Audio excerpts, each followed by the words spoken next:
오늘 하루도 수고 많으셨습니다. 아무 일 없었던 것처럼 지나간 하루일지도 모르고 괜히 마음이 조금 무거웠던 날일지도 모르겠네요. 누구에게도 말하지 못할 생각들이 조용히 쌓여 있었을지도 모르겠습니다. 괜찮습니다. 오늘 하루가 완벽하지 않아도 괜찮고 조금 지쳐 있어도 괜찮습니다. 사람은 매일 같은 마음으로 버틸 수는 없으니까요. 어떤 날은 잘 해냈고 어떤 날은 그저 지나온 것만으로도 충분합니다. 오늘 들려드릴 이야기는 에밀리 브론테의 소설 폭풍의 언덕을 바탕으로 조용히 다시 풀어낸 각색 이야기입니다. 원작이 지닌 거칠고도 깊은 정서를 해치지 않으면서 듣기 좋도록 조금 더 부드럽게 정리한 이야기입니다. 지금부터 폭풍의 언덕으로 천천히 들어가 보겠습니다. 요크셔의 황무지를 가로질러 이름도 없는 언덕 위로 불어오는 바람이 있습니다. 그 바람은 계절을 가리지 않습니다. 봄이라 해도 따뜻하지 않고 여름이라 해도 부드럽지 않습니다. 거친 풀밭을 낮게 쓸고 지나가며 황량한 돌담 사이를 비집고 들어오는 그 바람은 이 이야기가 시작되기 훨씬 전부터 그 언덕 위에 있었고 이야기가 끝난 뒤에도 한참을 더 그 자리에 머물렀을 것입니다. 워더링 하이츠라는 이름의 저택이 있습니다. 언덕 꼭대기에 홀로 서 있는 그 집은 처음 보는 사람의 눈에 쉽게 들어오지 않습니다. 돌로 쌓은 벽은 세월의 무게를 고스란히 품고 있고 창문은 좁고 깊어서 빛보다 어둠을 더 많이 품는 것처럼 보입니다. 집을 둘러싼 나무들은 한쪽으로만 기울어 자라고 있습니다. 오랜 세월, 같은 방향으로만 불어온 바람이 그 나무들의 몸통과 가지를 그렇게 구부려 놓은 것입니다. 자연도 그 집 앞에서는 어쩔 수 없이 굽히게 됩니다. 이 집에서 하나의 이야기가 시작됩니다. 사랑에 관한 이야기이고 집착에 관한 이야기이며 계급과 상처와 복수에 관한 이야기이기도 합니다. 하지만 무엇보다 먼저 그것은 한 소녀와 한 소년에 관한 이야기입니다. 황무지의 바람 속에서 함께 달리던 두 아이에 관한 이야기입니다. 그 다름질이 어디서 시작되었는지는 기억하기 어렵지만 그것이 어디에서 멈추었는지는 이 이야기가 끝날 때쯤 조금은 알게 될 것입니다. 언쇼 씨가 리버풀에서 돌아온 날 워더링 하이츠의 저녁은 평소와 달랐습니다. 오랜 여행으로 지친 그는 현관문을 열고 들어서며 외투 안에 무언가를 조심스럽게 품고 있었습니다. 그것은 작은 아이였습니다. 거무스름한 피부에 검은 눈을 가진 말도 제대로 통하지 않는 아이. 누구의 아이인지 어디서 온 아이인지 아무도 알지 못했습니다. 리버풀의 어느 골목에서 발견했다는 말 외에는 그 아이에게 붙여진 이야기가 없었습니다. 언쇼 씨는 그 아이를 집 안으로 데려왔고 히스클리프라는 이름을 붙여주었습니다. 이름 하나만으로는 그 아이는 이 집의 일원이 되었지만 그 이름이 그를 진정으로 받아들여 주는 것은 아무것도 없었습니다. 힌들리는 그 낯선 아이를 처음 본 순간부터 싫어했습니다. 자신의 자리를 빼앗길지도 모른다는 두려움이 아직 어린 소년의 마음속에 이미 단단한 뿌리를 내렸던 것입니다. 아버지의 관심이 그 이방인에게로 흘러가는 것을 느낄 때마다 힌들리의 그 뿌리는 더욱 깊어졌습니다. 하지만 캐서린은 달랐습니다. 캐서린 언쇼는 자유롭고 거칠고 아름다운 아이였습니다. 황무지의 바람처럼 방향을 예측할 수 없었고, 돌밭을 맨발로 달리는 것도 두려워하지 않았습니다. 하고 싶은 것은 해야만 했고, 느끼는 것은 숨기지 않았으며, 아름답다고 생각하는 것은 그것이 무엇이든 곁에 두고 싶어 했습니다. 그런 캐서린이 히스클리프를 처음 본 시선에는 배척도 동정도 없었습니다. 그저 동등한 눈길이었습니다. 같은 땅 위에 서 있는 또 하나의 존재를 바라보는 아무 편견도 섞이지 않은 눈길. 두 아이는 금방 가까워졌습니다. 말이 많이 필요하지 않았습니다. 함께 언덕을 오르고, 함께 바람을 맞으며, 함께 황무지를 끝까지 달려가는 것으로 충분했습니다. 히스클리프는 캐서린과 함께 있을 때만 이 낯선 집에서 자신의 자리를 느꼈고, 캐서린은 히스클리프와 함께 있을 때만 이 세상이 충분히 넓다고 느꼈습니다. 두 아이는 황무지의 바람을 등에 업고 뛰어다녔습니다. 돌부리에 걸려 넘어져도, 비가 와서 흠뻑 젖어도 그것은 문제가 되지 않았습니다. 그 언덕 위에 있는 동안만큼은 두 아이는 세상으로부터 자유로웠습니다. 세월은 그 둘의 우정으로 조용히 쌓였습니다. 언쇼 씨가 세상을 떠난 뒤 워더링 하이츠의 주인은 힌들리가 되었습니다. 힌들리는 결혼을 했고 아내와 함께 집에 돌아왔으며 오래 무거운 감정을 거리낌 없이 드러내기 시작했습니다. 히스클리프는 더 이상 가족과 같은 식탁에 앉을 수 없었습니다. 학교도 갈 수 없었습니다. 배움의 기회는 사라졌고 함께 공부하던 시간은 끝났습니다. 그는 점점 하인과 다름없는 자리로 밀려났습니다. 거무스름한 피부와 알 수 없는 출신 때문에 그가 무엇을 하든 그것은 분수에 맞지 않는 일처럼 느껴졌습니다. 그가 어떤 감정을 품어도 그 감정은 쉽게 묵살되었습니다. 이 집안에서 그는 점점 보이지 않는 사람이 되어갔습니다. 히스클리프는 그 모든 것을 말없이 견뎠습니다. 분노가 없는 것이 아니었습니다. 상처가 없는 것도 아니었습니다. 하지만 그것을 표현하는 방법을 그는 알지 못했고, 혹은 알면서도 선택하지 않았습니다. 단지 캐서린이 그 자리에 있었기 때문에 그는 아직 이 언덕을 떠나지 않았습니다. 캐서린이 있는 한 이곳은 여전히 그의 세계였습니다. 그러던 어느 날 저녁 두 아이는 스러쉬 크로스 그레인지의 불빛을 먼 발치에서 바라보게 됩니다. 린턴 가족이 사는 그 저택은 워더링 하이츠와는 전혀 다른 세계였습니다. 부드러운 카펫, 따뜻한 벽난로, 반짝이는 샹들리에, 그 창문 너머의 세계는 황무지 위의 돌집과는 비교할 수 없을 만큼 아늑하고 우아해 보였습니다.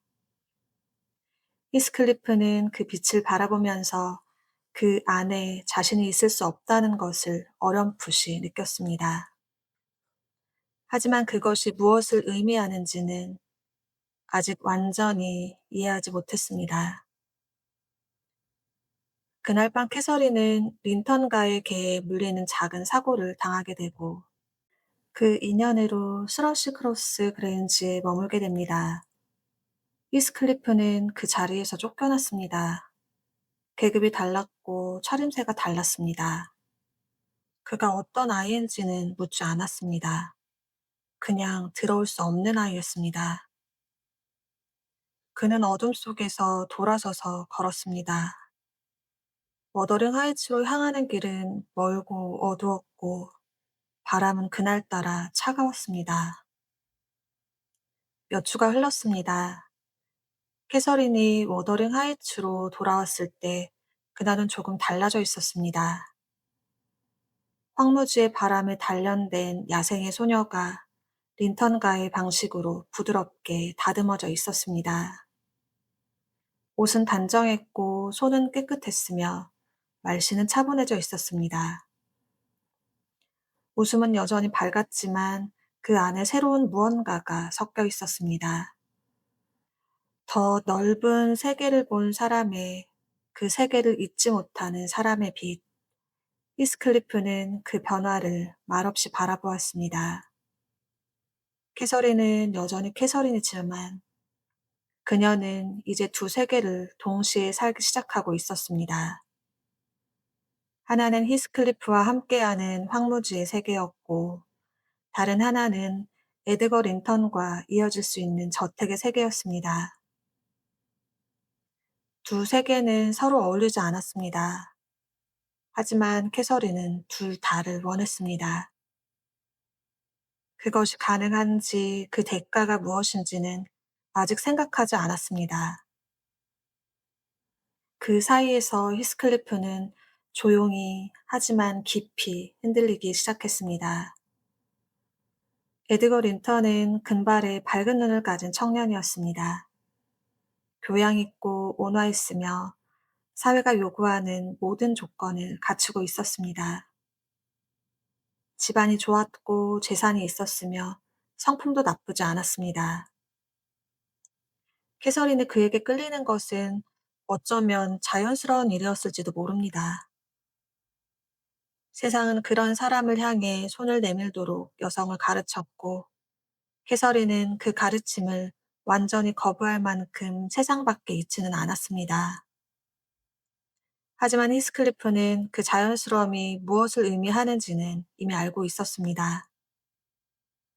어느 저녁, 캐서린은 가정부 넬리에게 속마음을 털어놓았습니다. 에드거와 결혼하는 것이 자신을 어떻게 바꾸어 놓을지에 대해, 그 삶이 얼마나 다른 것인지에 대해, 그리고 그 말 사이사이에 히스클리프에 대한 이야기가 흘러나왔습니다. 히스클리프는 자신의 영혼과도 같다고 그녀는 말했습니다. 에드거가 자신을 즐겁게 해준다면 히스클리프는 자신 그 자체라고, 이 세상의 모든 것이 사라진다 해도 히스클리프만 남는다면 그것으로 충분할 것 같다고. 하지만 히스클리프가 없는 세상은 세상이라 부를 수 없을 것 같다고. 그 말은 아름다웠습니다. 그리고 동시에 잔인했습니다. 히스클리프는 그 대화의 전부를 듣지 못했습니다. 캐서린이 에드거와 결혼하겠다는 말을 들었을 때 그는 더 이상 그 자리에 앉아있지 않았습니다. 나머지 말들, 그 뒤에 이어진 가장 중요한 고백들은 그의 귀에 닿지 못했습니다. 그는 그 문을 열고 나갔습니다. 황무지를 향해 어둠 속으로. 뒤에 남겨진 말들은 공기 중에 떠돌다가 조용히 흩어졌습니다. 그 말들이 얼마나 그에게 필요했는지 그 사실을 아는 사람은 없었습니다. 히스클리프가 사라졌습니다. 어느 날 밤 아무런 말도 남기지 않고 워더링 하이츠의 문은 열려 있었고 그의 방은 비어 있었습니다. 그가 무엇을 가지고 떠났는지, 어느 방향으로 걸어갔는지 아무도 보지 못했습니다. 그는 그렇게 사라졌습니다. 황무지의 바람처럼 어디로 가는지도 알 수 없이 캐서린은 그날 밤을 빗속에서 보냈습니다. 황무지를 향해 그 이름을 불렀지만 대답은 오지 않았습니다. 바람만의 그 소리를 받아서 어딘가로 흘려보냈습니다. 그녀는 몸이 상할 만큼 젖은 채 집으로 돌아왔고 그 후 오랫동안 병을 앓았습니다. 열이 내리는 동안에도 잠결에도 그녀는 그 이름을 불렀다고 합니다. 넬리는 그 소리를 곁에서 들으며 말없이 이마에 차가운 수건을 올려주었습니다. 병이 낫고 나서 캐서린은 에드거 린턴과 결혼했습니다. 그것이 그녀의 선택이었는지 아니면 히스클리프가 사라진 뒤 남겨진 유일한 길이었는지는 쉽게 판단하기 어렵습니다. 스러시 크로스 그레인지로 옮겨간 그녀의 삶은 겉으로 보기에는 안정적이었습니다. 아름다운 저택, 다정한 남편, 풍요로운 생활, 모든 것이 제자리에 있는 것처럼 보였습니다. 하지만 황무지는 그녀의 안에 여전히 남아 있었습니다. 그 바람 소리는 어떤 카펫도 덮을 수 없는 곳에서 계속해서 울리고 있었습니다. 아름다운 저택의 창문 너머로 언덕이 보이는 날이면 그녀의 눈은 오래 그 방향에 머물렀습니다. 그리고 3년이 지났을 때 히스클리프가 돌아왔습니다. 그는 달라져 있었습니다. 떠날 때 그는 거칠고 가난하고 아무것도 가지지 못한 청년이었지만 돌아온 그는 달랐습니다. 자세가 고닫고 옷은 단정했으며 눈빛은 깊고 어두웠습니다. 움직임에는 무게가 있었고 말에는 과거에 없던 절제가 담겨 있었습니다. 어디서 무엇을 했는지, 어떻게 그렇게 변했는지 아무도 알지 못했습니다. 그는 그것에 대해 아무 말도 하지 않았습니다. 다만 돌아왔다는 것만이 사실이었습니다. 캐서린은 그를 다시 보았을 때 오랫동안 숨겨두었던 무언가가 가슴 안에서 흔들리는 것을 느꼈습니다. 그녀는 기뻐했습니다. 그 기쁨은 진심이었습니다. 하지만 그 기쁨 안에는 불안이 섞여 있었고 그 불안 안에는 죄책감이 있었습니다. 에드거는 히스클리프의 교환을 달과하지 않았습니다. 두 사람 사이의 무언가를 말하지 않아도 느낄 수 있는 그 무언가를 그는 본능적으로 감지하고 있었습니다. 그것은 질투보다 깊은 것이었습니다. 자신이 결코 닿을 수 없는 곳에 있는 무언가를 향한 조용한 두려움이었습니다. 히스클리프는 복수를 시작하고 있었습니다. 하지만 그것은 소리를 내거나 불길을 일으키는 복수가 아니었습니다. 조용하고 느리고 오랜 시간을 두고 계획된 복수였습니다. 그는 오랫동안 이것을 생각해 왔을 것입니다. 어둠 속에서 낯선 곳에서 이를 악물며 버텨온 그 세월이 지금 이 자리로 그를 이끌고 온 것이었습니다. 그는 워더링 하이츠로 돌아가 힌들리에게 접근했습니다. 힌들리는 아내를 잃은 뒤 술과 도박으로 무너져가고 있었습니다. 슬픔이 사람을 어떻게 망가뜨리는지 힌들리는 그것의 가장 나쁜 예가 되어가고 있었습니다. 히스클리프는 그 옆에 있어 주었습니다. 필요할 때 돈을 내주었고 도박판에서 자리를 지켜주었으며 조금씩 조금씩 그 집과 땅의 권리를 자신의 손으로 옮겨갔습니다. 힌들리는 그것을 알아채지 못했거나 알았더라도 멈출 힘이 없었습니다. 워더링 하이츠는 그렇게 히스클리프의 것이 되어갔습니다. 한때 자신을 하인으로 만든 그 집이 이제 자신의 발 아래에 놓이게 되었습니다. 그것만이 아니었습니다. 그는 에드거 린턴의 여동생 이자벨라에게 접근했습니다. 이자벨라는 히스클리프를 낭만적인 인물로 보았습니다. 어둡고 신비롭고 상처 입은 남자. 소설에서나 나올 법한 그 이미지 속에서 그녀는 현실을 보지 못했습니다. 히스클리프는 그 감정을 이용했습니다. 그것이 이자벨라에게 어떤 결과를 가져올지 그는 알고 있었을 것입니다. 하지만 멈추지 않았습니다. 두 사람은 도주 결혼을 했습니다. 에드거는 여동생과의 관계를 끊었고 이자벨라는 그제야 자신이 무엇 안으로 들어왔는지를 깨달았습니다. 머더링 하이츠의 겨울은 길고 차가웠고 그 집의 주인은 그녀가 상상했던 사람이 아니었습니다. 그 무렵 캐서린의 상태는 급격히 나빠지고 있었습니다. 히스클리프의 귀환과 에드거와의 갈등, 이자벨라의 결혼이 가져온 파문, 그 모든 것이 캐서린의 안에서 뒤엉켰습니다. 그녀는 한 번 큰 병을 앓았고 몸은 어느 정도 회복되었지만 예전과 같지 않았습니다. 무언가가 그녀의 안에서 조금씩 빠져나가고 있었습니다. 황무지가 보이는 창가에 앉아 그 언덕을 바라보며 긴 시간을 보내는 날이 많아졌습니다. 때로는 아무 말도 하지 않고 그저 그 방향만 바라보았습니다. 거기에 무엇이 있는지 아니면 무엇이 없는지 스스로도 알지 못하는 것처럼 히스클리프는 그것을 알면서도 또는 알기에 멈추지 않았습니다. 그에게 캐서린은 여전히 세상의 중심이었습니다.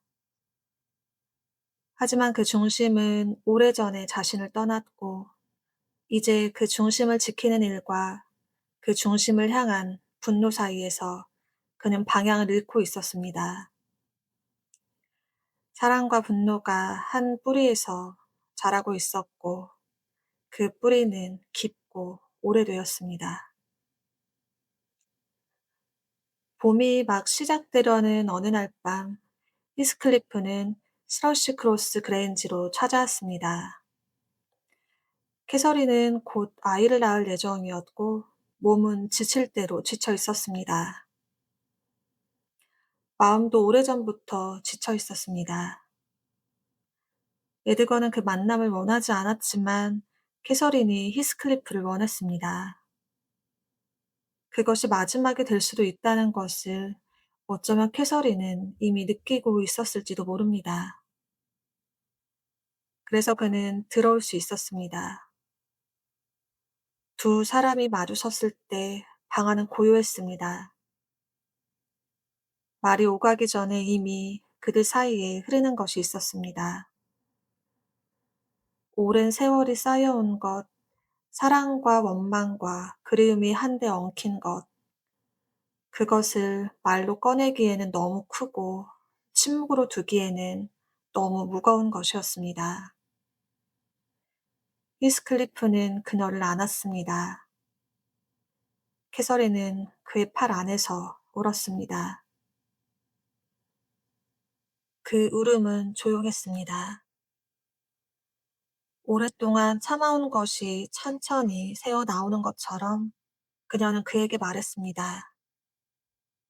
자신이 죽어가고 있다는 것을, 그리고 그것이 두렵지 않다는 것을, 다만 그를 남겨두고 가는 것이 마음에 걸린다고, 자신이 없는 세상에서 그가 어떻게 살아갈지가 그것만이 걱정된다고.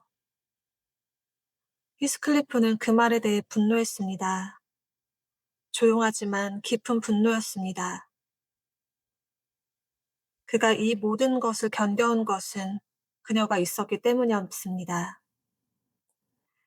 황무지도 차가운 겨울도 힌들리의 멸시도 가난도 이 세상의 모든 것이 그를 짓눌렀을 때도 캐서린이 살아있다는 사실이 그를 버티게 했습니다.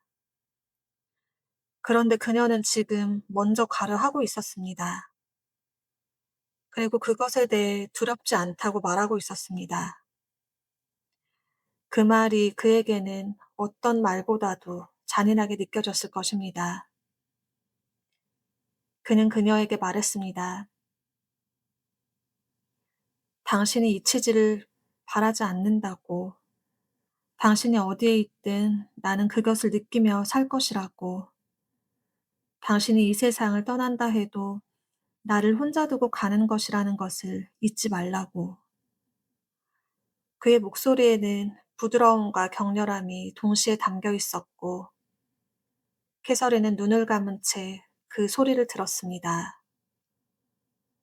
그 소리가 오래전 황무지 위에서 함께 달리던 그 시절의 바람처럼 들렸는지는 알 수 없습니다. 그날 밤이 지나고 이른 새벽, 캐서린 린턴은 딸아이를 낳고 세상을 떠났습니다. 아이는 살았지만 어머니는 돌아오지 않았습니다. 조용히 마치 긴 잠에 드는 것처럼 창밖으로는 봄이 막 시작되고 있었습니다. 언덕 위의 풀들이 겨울을 보내고 처음으로 초록을 내밀기 시작하는 계절이었습니다. 에드거는 슬픔 속에 무너졌습니다. 사랑했기 때문에 무너진 사람의 슬픔이었습니다. 히스클리프는 소식을 들었을 때 저택의 뒷문 근처 나무 아래에 서 있었습니다.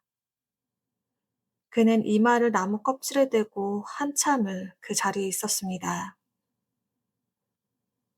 그가 느끼는 것이 무엇인지는 아무도 가까이 가서 물을 수 없었습니다. 하지만 그 모습은 오랫동안 그 자리에 있던 나무처럼 무언가를 오래 버텨온 사람의 모습이었습니다. 부러지지 않으려고, 쓰러지지 않으려고 나무를 붙잡고 있는 사람의 모습, 캐서린이 묻혔습니다. 스러쉬 크로스 그레인지의 예배당 묘지, 황무지를 내려다보는 자리에, 교회 담장가에, 바람이 잘 닿는 곳에, 히스클리프는 그날 밤 몰래 그녀의 무덤을 찾아갔습니다. 흙 위에 무릎을 꿇고 아무도 없는 어둠 속에서 오래 앉아 있었습니다. 그는 흙을 파헤쳤습니다. 그 안으로 들어가고 싶었던 것인지 아니면 그녀를 밖으로 꺼내고 싶었던 것인지 그 자신도 알지 못했을 것입니다. 다만 그는 그녀에게 더 가까이 있고 싶었습니다. 살아있는 세계에서는 더 이상 불가능해진 그 가까움을 이 방법으로라도 느끼고 싶었습니다. 흙의 차가움이 그의 손에 전해졌습니다. 그것이 그가 그녀에게 닿을 수 있는 유일한 방법이었습니다. 그 후에 세월은 길었습니다. 이자벨라는 결국 워더링 하이츠를 도망쳐 나왔습니다. 히스클리프의 아들을 임신한 채 그 집과 그 남자를 뒤에 두고 멀리 떠났습니다. 그녀가 낳은 아들은 린턴이라 불렸습니다. 몸이 약하고 성질이 까다로운 아이였습니다. 이자벨라는 아들에게 아버지를 닮은 것이 있다는 것을 느낄 때마다 그것을 어떻게 받아들여야 할지 몰랐을 것입니다. 히스클리프는 그 아들의 존재를 알고 있었지만 당장 찾아가지 않았습니다. 그것도 계획의 일부였습니다. 히스클리프는 워더링 하이츠와 스러시 크로스 그레인지 두 집 모두를 손에 넣기 위한 계획을 멈추지 않았습니다. 에드거의 딸 캐서린과 자신의 아들 린턴을 결혼시켜 그레인지를 차지했습니다. 힌들리의 아들 헤어턴은 한때 자신이 그랬던 것처럼 교육도 받지 못하고 하인처럼 자라도록 방치했습니다. 그는 모든 것을 이루었습니다. 한때 자신을 짓밟던 세대가 이제 자신의 발 아래 있었습니다. 그가 원했던 복수는 완성되어 가고 있었습니다. 하지만 그 모든 것이 완성되어 갈수록 히스클리프 안에서 무언가가 빠져나가고 있었습니다. 오래된 집, 오래된 바람, 오래된 기억. 복수는 완성되었지만 그것이 채워주기를 기대했던 자리는 여전히 비어 있었습니다. 캐서린이 없는 세계에서 그가 얻은 것들은 아무런 맛도 없었습니다. 승리조차 공허했습니다. 그는 자신이 이기고 있다는 것을 알면서도 왜 이기고 싶었는지를 점점 기억하지 못하게 되었습니다. 복수의 끝에 무엇이 있어야 하는지, 그 자리에 무엇을 채워야 하는지를 그는 알지 못했습니다. 그것을 알고 있던 사람은 이미 오래전에 가버렸습니다. 그 무렵부터 히스클리프는 캐서린을 보기 시작했습니다. 아침에 눈을 떴을 때, 복도를 지나갈 때, 창문 너머를 바라볼 때, 그 얼굴이 어른거렸습니다. 헤어턴의 눈매에서, 젊은 캐서린의 표정에서, 죽은 사람이 살아있는 사람의 얼굴 안에서 계속해서 나타났습니다. 그것은 고통이었습니다. 그리고 동시에 그에게 남겨진 유일한 위안이기도 했습니다. 그 얼굴을 보는 한 그녀는 완전히 사라진 것이 아니었습니다. 세상 어딘가에 그녀와 닮은 것들이 남아 있었습니다. 그는 식사를 거르기 시작했습니다. 잠을 이루지 못했고, 방 안을 오래 걸어 다니다가 멈추고, 다시 걷다가 멈추었습니다. 창문을 열고 황무지를 바라보는 시간이 늘었습니다.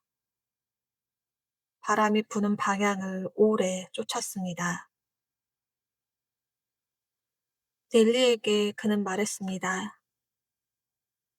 어디를 봐도 그녀가 보인다고. 나무에도 돌담에도 구름에도 그 존재가 세상 모든 것에 스며들어서 이제는 그것에서 벗어날 수가 없다고. 그 말에는 두려움도 기쁨도 섞여 있었습니다. 그는 기다리고 있었습니다. 무엇을 기다리는지는 말하지 않았지만 그의 몸 전체가 무언가를 기다리는 자세를 하고 있었습니다. 마치 오래 걸어온 길의 끝에서 도착해야 할 곳을 앞에 두고 잠시 멈춰선 사람처럼 서두르지 않았습니다. 하지만 그것이 곧 올 거라는 것을 그는 알고 있었습니다. 어느 봄날 아침, 히스클리프는 열어둔 창문 곁에서 발견되었습니다. 그는 죽어 있었습니다. 얼굴에는 기이한 표정이 남아 있었습니다. 고통도 아니고 평온도 아닌 무언가를 마침내 보게 된 사람의 표정. 그 두 눈 창문을 향하고 있었습니다. 황무지 방향으로 난 창문이었습니다. 창문 너머로 바람이 들어오고 있었고 커튼이 가볍게 흔들렸습니다. 아침 햇빛이 그 방 안으로 천천히 번져 들어왔습니다. 그것은 그가 오랫동안 원했지만 누리지 못했던 고요였습니다. 이제야 그 고요가 그에게 허락된 것인지 아니면 그가 마침내 그 고요를 찾아간 것인지는 알 수 없습니다. 두 사람은 이제 같은 자리에 있습니다. 워더링 하이츠에서 멀지 않은 황무지의 경계, 바람의 풀밭 위를 오래 머무는 그 자리에 교회 담장 곁 서로 나란히 마을 사람들 중 일부는 밤이 깊으면 그 근방에서 두 사람의 모습이 보인다고 말했습니다. 황무지를 나란히 걷는 두 사람의 그림자가 달빛 아래에 어른거린다고, 손을 잡고 아무 말 없이 돌밭 위를 걷는다고. 어릴 때 그랬던 것처럼 그것이 사실인지는 알 수 없습니다.